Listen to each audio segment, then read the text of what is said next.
Hai adik-adik, kita berjumpa lagi dalam sidang online anak-anak. Sebelum kita mulai, mari kita berdoa dulu. Kita seru nama Tuhan bersama-sama.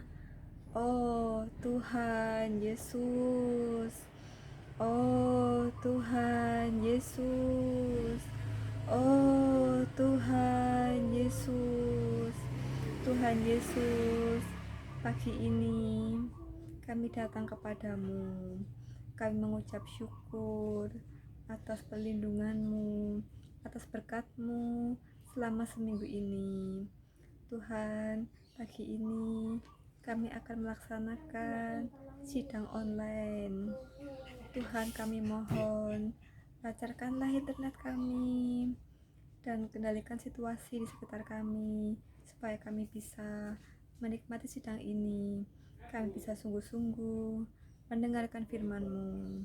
Terima kasih Tuhan. Amin. Nah adik-adik, kakak ada satu cerita. Ada anak laki-laki namanya Mondi.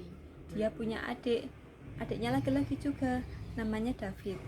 Nah suatu hari Mondi ini meminjam robot mainannya si David, tapi tidak bilang dulu. Dia langsung mengambilnya dan membawanya ke rumah temannya. Nah dia pakai itu untuk bermain dengan temannya. Lalu kemudian ketika dia pulang, di perjalanan pulang, robotnya jatuh adik-adik. Wah, robotnya menjadi rusak adik-adik. Si Mondi bingung. Akhirnya dia bawa robotnya itu pulang kembali dalam keadaan rusak. Nah lalu ketika adiknya menanyakan, loh ini kenapa kak, kok robotku rusak?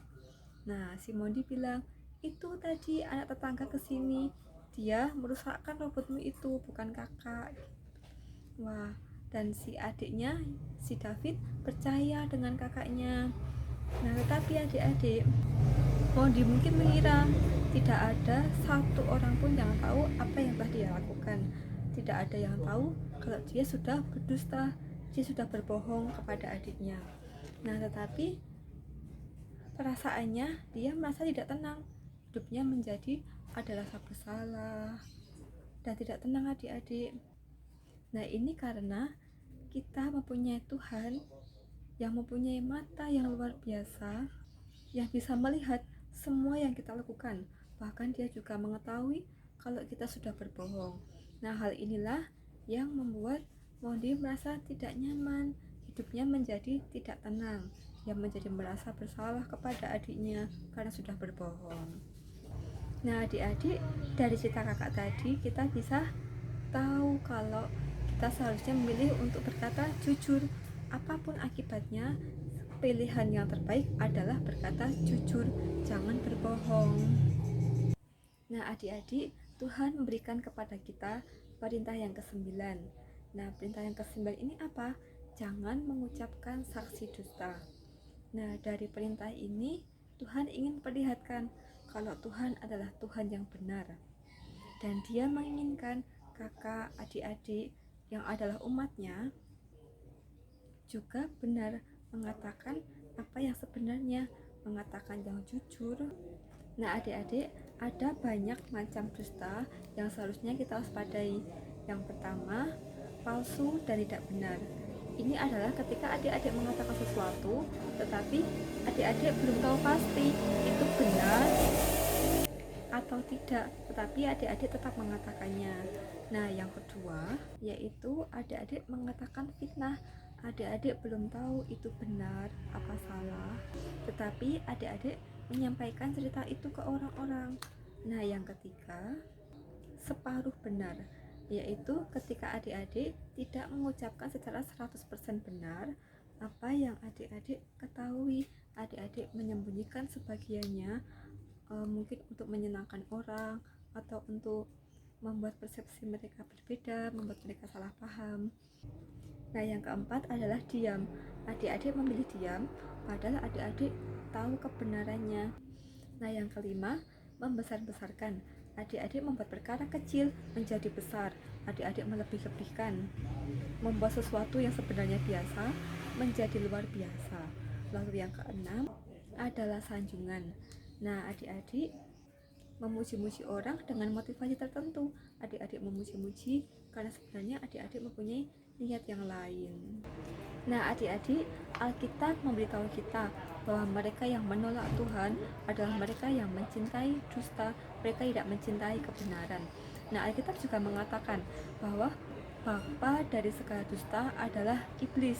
Apapun yang dikatakan iblis tidak benar, adik-adik, tidak ada kebenaran di dalamnya. Karena itu disebut bapa segala dusta. Apapun yang diucapkannya selalu hal yang diputar-balikan, dilebih-lebihkan. Nah, akhirnya apapun yang berasal dari iblis adalah hal yang sesuatu yang tidak benar, tidak ada kebenaran di dalamnya. Nah, jadi mereka yang berdusta, yang mengikuti iblis akan menjadi sama seperti iblis.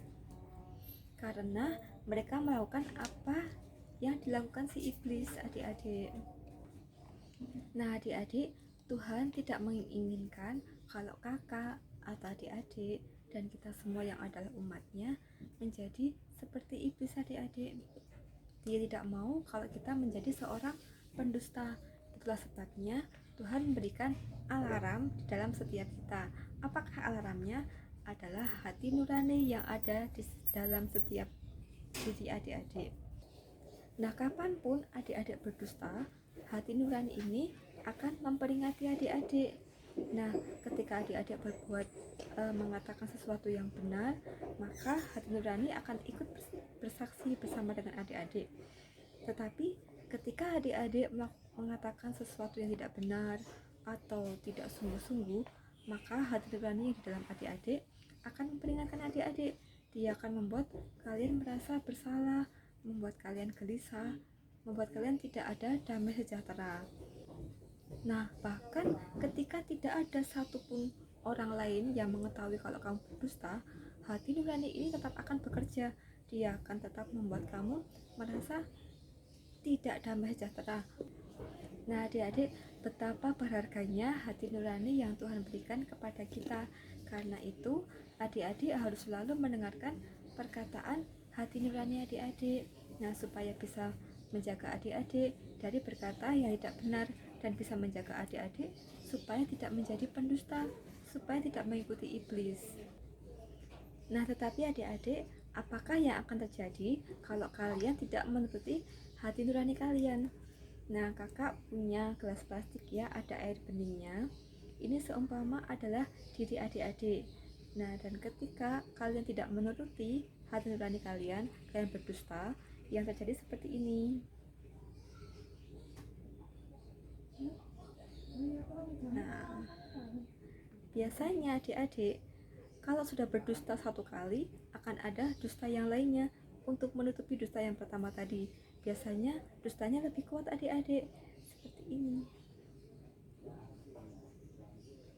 Nah, adik-adik bisa lihat, kalau adik-adik berdusta, tambah lagi setetes, berdusta lagi, tambah lagi satu tetes, begitu seterusnya adik-adik.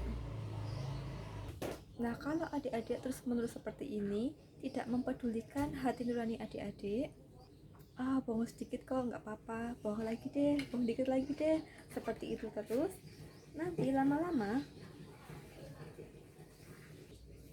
hati nuranimu akan menjadi kebal dan kamu adik-adik akan menjadi pendusta. Nah, maukah kalian hidup dalam dusta, hidup dalam kegelapan seperti air ini tadinya bening, sekarang menjadi gelap adik-adik? Nah, bagaimanakah perasaan Tuhan terhadap orang-orang yang berdusta? Nah, Alkitab mengatakan dalam Amsal pasal 12 ayat 22, orang yang dusta bibirnya adalah kekejian bagi Tuhan.